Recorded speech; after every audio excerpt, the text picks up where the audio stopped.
Halo pemirsa, selamat berjumpa kembali dengan saya Argo Pratomo Nugroho. Kali ini saya bertemu sahabat lama, Pak Gatot SH. Nama komplitnya siapa Pak Gatot? Gatot Murwahyudi. Gatot Murwahyudi. Lama, teman lama aku lupa dengan nama saya. Ya, nama komplitnya saya agak lupa ini. Pak Gatot, ini saya sedang membuat dialektika di antara teman-teman profesi advokat. Saya ingin bertanya kepada sampean bahwa profesi advokat ini menurut Anda konstelasinya sekarang seperti apa, Pak? Terima kasih. Salam sama teman-teman dan terima kasih Pak Argo Pratomo preview ini. Ya. Ya memang dunia advokat saat sekarang ini mengalami agak kurang menguntungkan perkembangannya dengan adanya banyaknya organisasi advokat. Oh, iya ya. Anda mengakui itu ya? Ya, artinya salah satu faktor penyebab kualitasnya ini agak berkurang itu karena banyaknya organisasi advokat. Ketika ada pelanggaran dia bisa pindah ke organisasi yang lain gitu, Mas. Tapi lebih utama lagi pada dasarnya bukan pada posisi organisasinya, tetapi proses magangnya itu. Ketika advokat itu ada proses magangnya, sayangnya syarat untuk magang ini cukup surat keterangan dari advokat pendamping.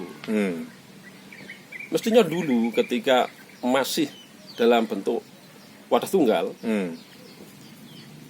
itu setiap magang itu sekian perkara, disyaratkan sekian perkara harus mengikuti proses berperkara dan dilaporkan ke DPN pusat. Sekarang itu hanya surat keterangan magang saja. Itu sudah dipakai sebagai syarat untuk menjadi pelantikan advokat. Jadi syarat advokat itu kan ada pendidikan PKPA-nya, kemudian ujian advokat, kemudian pelantikan. Pada proses PKPA ini waktu cuma 1 minggu, ada yang 2 minggu.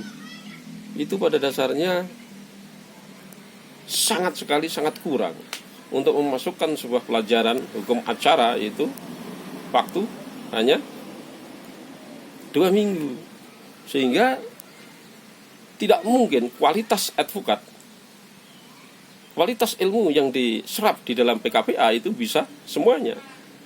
Apalagi jamnya itu cuma ada yang 2 jam, ada yang 1,5 jam.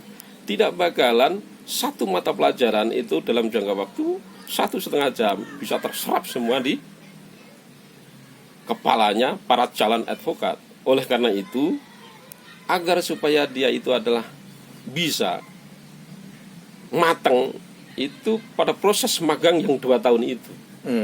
Seharusnya proses magang 2 tahun itulah yang bisa mendidik advokat itu ke arah kedepannya. Lagi pula adalah pondasi-pondasi yang diberikan oleh pendamping atau dia sendiri seorang advokat itu, literatur yang di luar tidak jadi masalah. Kualitas atau tidaknya advokat itu hadir pada dada seorang advokat. Kalau kita mengandalkan organisasi agar supaya memberikan kualitas advokat yang waktu itu adalah ada selalu disebut teman-teman ada Adnan Buyung Nasution, ada Artijo Al-Kausar. Artijo Al-Kausar, itu adalah mungkin sejak kuliah itu hatinya sudah hadir. Untuk hatinya gejolak untuk membela sesuatu yang kurang pas secara norma. Advokat ini profesi mulia. Yang dimaksud profesi mulia ini dulu adalah ketika ada pemerintahan zaman Romawi itu, karena para pemegang pemerintahan itu adalah diktator. Sehingga yang bisa membela pada saat itu, yang tahu hukum pada saat itu, yang tahu hak asasi itu adalah para advokat. namanya dulu adalah prokuror. Hmm. Jadi itulah penyebabnya disebut dengan profesi yang mulia, wisdom noble itu di situ. Ya. Tapi lama-kelamaan karena orientasinya itu adalah berbeda. Dulu adalah bagaimana menegakkan keadilan, bagaimana hak asasi manusia itu adalah ditegakkan. Pondasi, titik picunya, berangkatnya untuk membela ini berbeda. Terjadi pergeseran. Pergeseran apa? Kadang-kadang larinya itu adalah bukan kebenaran. Kesuksesan itu juga bukan karena parameternya adalah berbeda-beda. Dibilang sukses itu kalau hartanya banyak. Nah, itu yang kadang-kadang menyebabkan terjadi degradasi terhadap kondisi advokat. Kita kembalikan agar supaya bagus itu ya proses magang ini yang ditekankan, termasuk ketentuan dari DPN pusat. Setiap organisasi apapun kalau dia adalah memegang kuncinya, yaitu adalah agar supaya advokat itulah maju adalah di proses magangnya ini. Agar supaya adalah ada ketentuan-ketentuan yang diberlakukan dalam proses magang ini. Kalau seandainya syaratnya kurang memenuhi, ya nggak bisa diterima. Ya. Cuma saat sekarang ini kan memang cuma surat keterangan dari pendamping. Itu yang menyebabkan asal jadi tadi. Dan ada kritik lalu banyak advokat karbitan itu ya. Iya. Kadang-kadang nggak jelas pula. Kemarin itu juga ada yang ketangkap advokat. Loh, kok bisa perkaranya lama? Sudah 8 tahun atau 10 tahun itu. Ditangkap di mana itu? Itu dulu masuk pra di mana itu kalau begitu? Kok kita tidak tahu. Nah, seperti begitu. Artinya kurang mengecek ini kena perkara atau tidak. Itu tidak dicek ternyata. Ya. Itulah penyebabnya sehingga kurang pengawasannya. Ya. Organisasi itu diberi kewenangan banyak, ada 9 kewenangan itu. Salah satu diantaranya adalah yang tadi sering kawan-kawan menyebutkan itu ada kewenangan mengangkat, melantik, mendidik, itu adalah diserahkan kepada organisasi. Sehingga organisasi ini sebagai organ negara, karena kewenangan itu diserahkan kepada lembaga yang namanya wadah advokat itu. Ya. Pak Gatot, Anda kan punya pengalaman menjadi ketua Peradi Sleman itu ya? Oh iya, beberapa benar. waktu yang lalu. Artinya waktu itu masih wadah tunggal atau seperti apa itu? Wadah tunggal. Wadah tunggal ya? Ya, artinya belum terpecah-pecah toh itu? Belum ya? Kita ini waktu itu adalah melakukan demo karena akan diadakan revisi undang-undang advokat.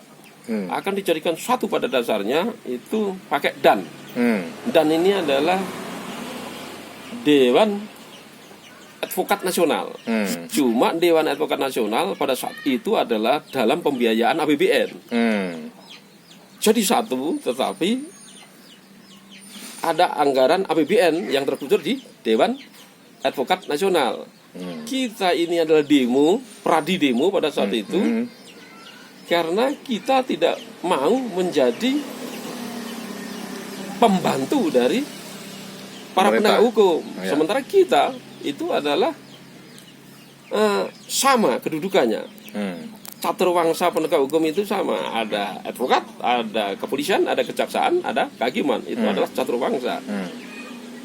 Di dalam undang-undang yang revisi undang-undang yang akan dihadirkan Dewan Advokat Nasional itu, advokat dianggap sebagai mitra, bukan sama-sama penegak hukum. Istilahnya banpo, pembantu polisi nantinya. Nah, itu yang kita tidak setuju. Akhirnya apa? Kita demo. Akhirnya berhasil, tidak jadi disahkan. Namun banyak rombongan yang lainnya yang dulu adalah dari KAI, tahu-tahu adalah dia juga berdemo juga, tapi inginnya adalah multibar. Selama 10 tahun dipegang oleh Bang Oto sebagai ketua Pradi itu wadah tunggal. Tidak ada organisasi lain yang bisa mengajukan permohonan pengajuan sumpah advokat kecuali Pradi. Oke. Sampai di situ dulu Pak Gatot, karena kompleksnya persoalan ini, nanti lain kali saya akan datang lagi ke tempat Anda. Ini dari tahap awal saya baru sampai di sini mewawancarai Anda. Terima kasih Pak Gatot. Makasih Pak. Nah pemirsa, akhirnya saya Argo Pratomo Nugroho, terima kasih atas perhatian Anda. Sampai jumpa.